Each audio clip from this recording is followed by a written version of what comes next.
Well, hello. It has been a while since I've been here live, actually, since October. So, welcome to those of you who are joining me today for my topic on divine order in chaos, how to trust the process during financial setbacks. And for those of you who are watching this recording later on at some point, thank you for being here with us today and with me during this time that we're all experiencing. And I did want to go ahead and take a moment to have what Dr. Tima says is a sacred pause. There is so much upheaval happening right now with the political climate and what we're seeing and what we're experiencing. And I don't know about you, but this week sleep has been a little difficult. I've been trying to do everything I can to take care of myself. And I'm a little tired right now because things were on my mind during the night last night as I was just awake because of just different things that were happening and what's going on. And so I just wanted to acknowledge that. Don't want to gloss over what some of us may be experiencing and what's happening in the world right now, especially in the US. And sending you so much love. And just know that we're going to get through this because we can do hard things. And history has proven that we can rise above. Okay, so as I mentioned a little bit ago, I've been a little quiet. Last live stream I did was in October, and I honestly took some time off. I went quiet for many reasons, and that's why I want to share with our topic today, and a little bit about my story and also what got me through and just what I'm doing now. Because I think it's important to share these things. I'm a human being. I am definitely not perfect. And as the saying goes, life be lifin'. So, have you ever had a time in your life where you completely felt like the rug was pulled from under you?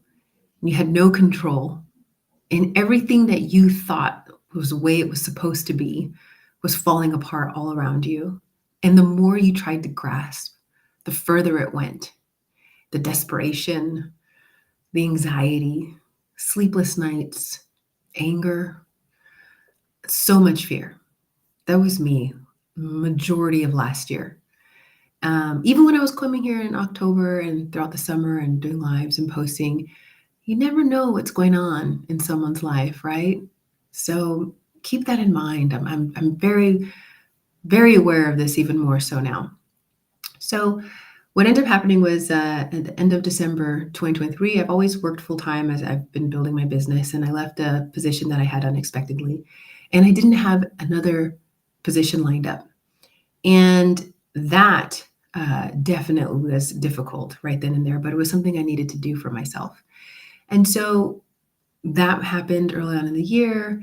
And then I don't know about you who are business owners, has it ever happened when contracts start drying up and business stops? And that's what happened early on in the beginning of 2024 in the spring. And I was going, uh-oh. And once I started getting my footing and started getting things going, unfortunately, I had a close family member who was going through a mental health crisis. And that was extremely difficult. I've not ever dealt with mental illness in that way and continuing to do so. And I am now very much more aware about the impact that mental illness has on family members and people who love somebody who is suffering. And so around the summer that started happening, and I was scrambling. I was doing everything that I possibly could to help them. And yet I couldn't help them that much because they're an adult. And so for me to see this and to be stricken with fear and grief, it consumed me. And thankfully, I have many loving friends and family around me who are offering me support, but the combination of the job loss, the business slowing down, family member who was going through this difficult time, and literally their life was at stake. um, it's something that I never thought I would experience in that magnitude at the same time. Um, and so there was definitely what happened for me was because I talk about this a lot with my clients and coaching, and is recognizing the signs when we're having like a trauma response in our body. And I'm very attuned with my body. I wasn't always the case, but now that I am, I noticed that my stomach, it was like almost my whole body at times was just so heavy and was carrying so much. And I have a therapist, thankfully. I leaned into my therapist, talking to my therapist and working with my therapist, and he's amazing. He pointed out to me that all the years of everything that I had been experiencing from childhood, being exposed to domestic violence and harmed, then in my adult life, intimate partner violence in several relationships, then going through almost 10 years of a custody battle for my child and with a harm doer, and being the only person and woman of color in the entire case, and dealing with the sexism, racism, classism, you name it, in that circumstance, and people coming after me, literally, for years. And so now, I'm at a point in my life where I wasn't in a place where I was like surviving and like grasping as much. I mean, I was last year, right? I had that stuff happen, but it was like everything just came to a head. And I realized, like, oh my gosh, this is really affecting me. Um, and so what ended up happening for me is, many of you may know or may not, but I've been a CrossFit athlete for 10 years.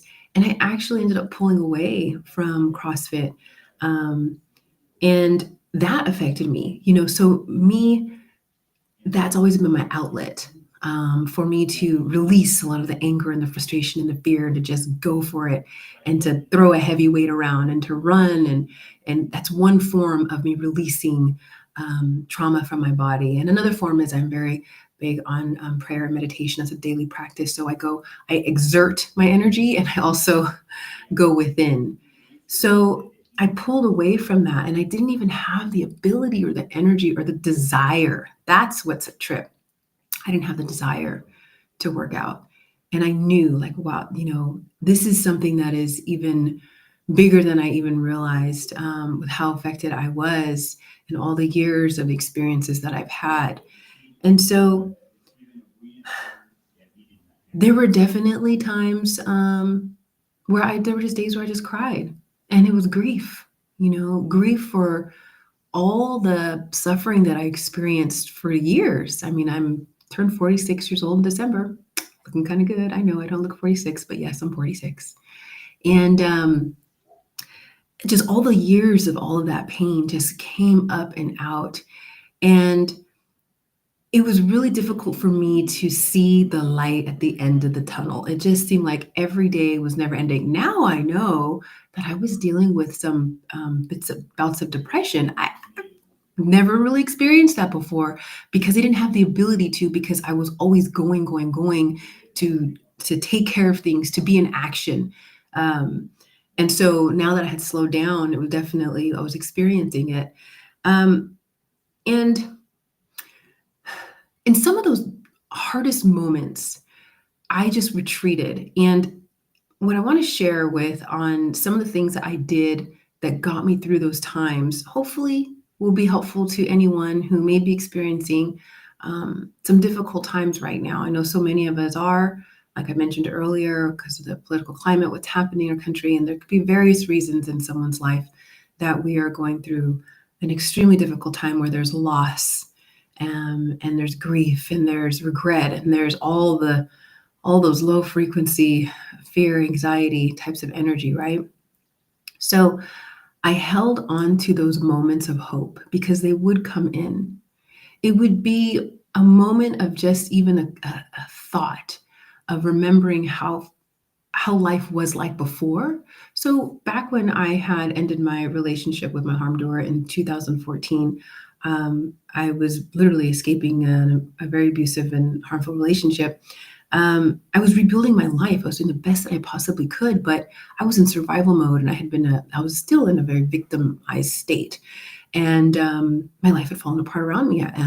I was, I lost everything financially, and I ended up staying in at my mom's. I moved back at my mom's, and I had all my things in boxes in her room, and my daughter was sleeping on a mattress on the floor, and that was in 2016.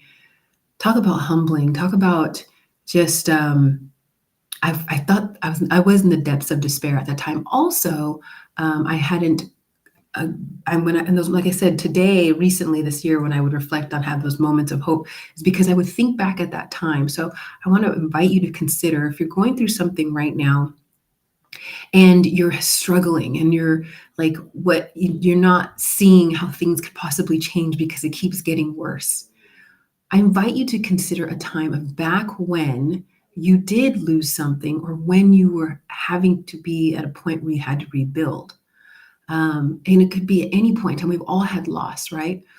And when I would think back at that time, I remember I would talk to one of my good friends, a coach friend. I always have these coach women that I speak to, and thank goodness they're my lifesavers. And I remember sharing with her that I realize currently that where I'm starting at today, as I am in this position of financial difficulty and uncertainty of what's going to be next, is that where my starting point today is not like it was in 2016. I didn't have everything that I have today, even internally. I'm not exactly the same woman. There's elements of me that are the same, but I have grown so much.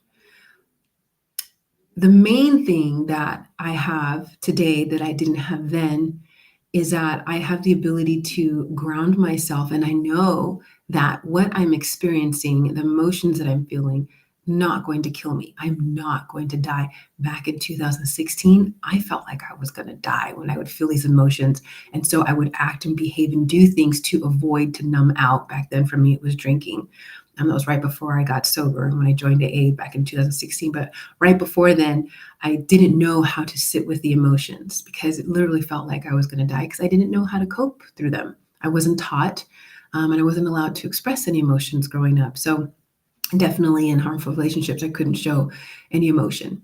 So what I have now, though, is that ability to ground myself and to regulate my emotions. And those comes in the form of reaching out to my community. So I I love getting on prayer calls, and so I have a community on Facebook that I have access to every day of the week, except for Sundays, at 8 a.m., and I can hop on a prayer call. So even if I just hopped on that prayer call and I couldn't even look at the live video, and I had it in bed and it was laying next to me and I could hear the prayers, that's something I didn't have in 2016.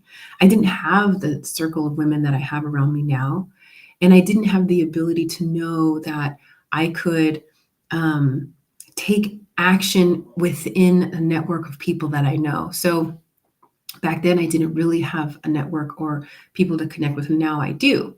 And I've talked about this before in a previous live stream about how to utilize advocates and people in your community when you're going through difficult times. So I did this time this year in a way more of having that support and that love, because I needed to have that love poured into me.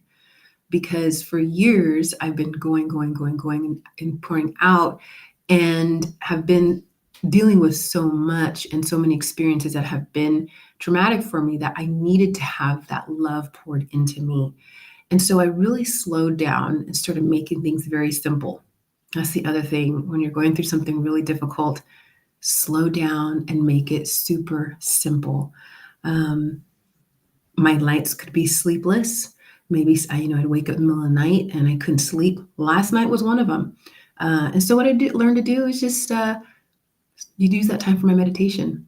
I'm awake, I might as well use that time for my meditation, because typically if I sleep all night, when I wake up in the morning, I'll go ahead and do my meditation and my prayer, and then I have my coffee and da da da da. Well, when there's a sleepless night, there's no point doing that in the morning, because I might as well do it during the night. So those kinds of things that I started implementing. And why I'm talking about all of this is because it is definitely tied to how to get through a financial setback. there are, I could be here today talking about taking action and, you know, um, finding ways to increase your income and putting more money aside and looking for opportunities. Yes, all of those things are important. But what's even more important is being able to do those things coming from a place of just love and knowing and knowing that everything is in order. So when things are like the title of this is Divine Order and Chaos, because it was chaotic for me last year. And I knew even though it was chaotic, I couldn't see with my eyes or hear with my ears or feel. I couldn't quite grasp why I was going through everything. And I'm still learning why I was going through everything that I was going through, right?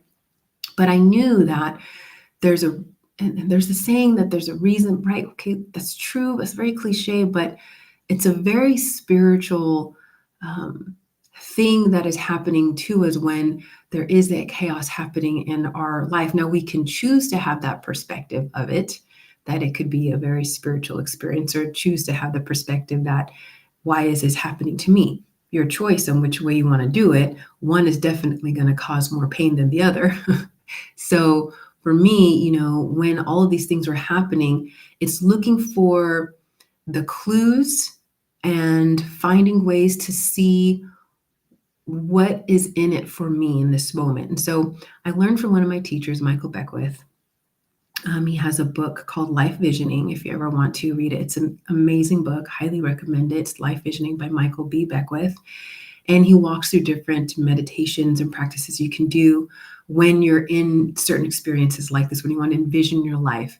And so one of the questions that he encourages you to ask yourself when you're going within a meditation and when you're wanting to seek answers is, what is seeking to emerge from me out of this experience? Okay, so that is something that I did when I had the capacity and energy and during my meditation, which is what is seeking to emerge from me. And I would get real quiet and just listen. Because when we get quiet and listen, the answers come up. And sometimes they didn't right away, but I just trusted. I knew, like, I know the answers are going to be there. The answers will come. The answers will come. And some of the other things that I did too to get me through the chaos and to see that there was order there was to be open and available to more good than I had ever experienced, realized, imagined, or manifested before in my life. That is another one I got from Michael Beckwith. So take that and use it. Say to yourself, I am available to have more good than I have ever experienced, realized, imagined, or manifested before in my life. And what that does is it invites you to be open to receiving information and to be receiving the gifts and to be receiving the good that is there, even though we cannot see it, feel it right then and there in those moments of despair. Now, I'm also not encouraging a spiritual bypass here at all by any means. It is very important to acknowledge the gut-wrenching, difficult emotions that we're experiencing in those times of despair. It is perfectly fine, and it's important to do that because we need to name it to tame it, as one of the sayings go, and we also got to be able to know how to process that out. So I would do that, right? And this would be a constant practice for me because let me tell you, when I was seeing my bank savings getting depleted, and I'm having to use my credit card to pay for things, and I'm going, how did I get here? There's so much anxiety. The financial anxiety is real. I experience it, and that's why I coach many women through it because it's real. It's part of my DNA. Because of how I was raised in a very unstable environment, financially, emotionally, spiritually, growing up. So, oh my gosh, I just lost my track of thought. My apologies. But anyhow, in those moments, I would be acknowledging the emotions, right? And then process them and then be able to do the work to be able to say those affirmations. I'm before, early on in my journey of having a more higher consciousness and awareness of the fact that I know that I'm a spiritual being having a human experience. Early on, I would go exactly right to the affirmation. And I was bypassing.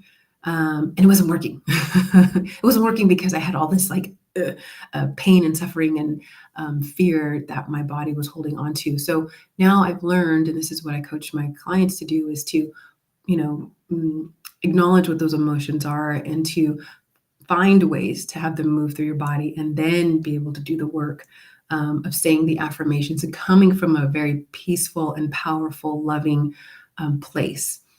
And then be able to do that type of work. So this was, it was not easy some days to do this. And there are definitely days that I did not feel like doing it. And that was okay. And that's all right. For me, I'll speak for myself personally. I can be really hard on myself and having the sense of perfection because I had to be perfect growing up or else I would be harmed. So I've learned over time that it's okay that I don't have to do everything exactly as I think I should be doing it. But in those moments, be clear and aware of what is it that I need right here and right now. Do I need to just go for a walk and listen to some soothing music? That's fine. Do I need to do some journaling? Okay, that's fine. Do I need to just get up from my computer and stop what I'm doing because I'm looking for work and looking for things and I'm getting so anxious and agitated and nothing is there? Catching that, step away. It's okay. It'll be there. Because when I come from a more grounded and loving place as I'm doing the activity, that's going to put me more in alignment with what I want to receive. There's that phrase that goes, what resists persists. So if I am resisting and I'm sitting here looking for work and I'm resisting the fact that my body is giving me clues and signals to stop what I'm doing because I'm tense, I'm anxious, I'm irritated, and I keep doing it, it's going to continue to persist and I'm not going to get the results that I'm seeking. So learning to be aware of this and stepping away is totally fine. So if you find yourself as you're going through any type of financial struggles right now, or you're trying to rebuild your life financially, I invite you to pay attention to those moments when you are tense, when you're doing an activity that is something for you that you're trying to do to rebuild or get access to because you're wanting to make more money or do something that's going to better support your goals or what it is you're trying to do so you can get out of the situation you're in.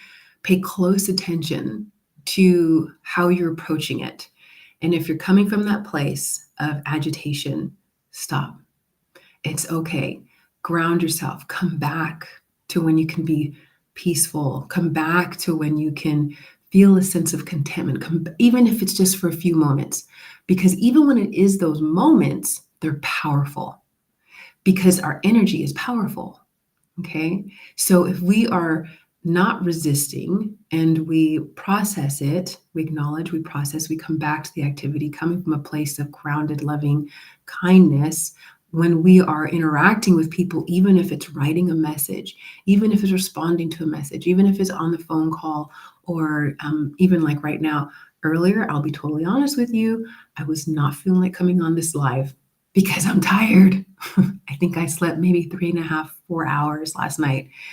And I just had a shift in my perspective. I remember told myself, like, I'm meant to do this. I'm sharing my story. I'm coming out. I'm talking about these things because it's important that I do this work.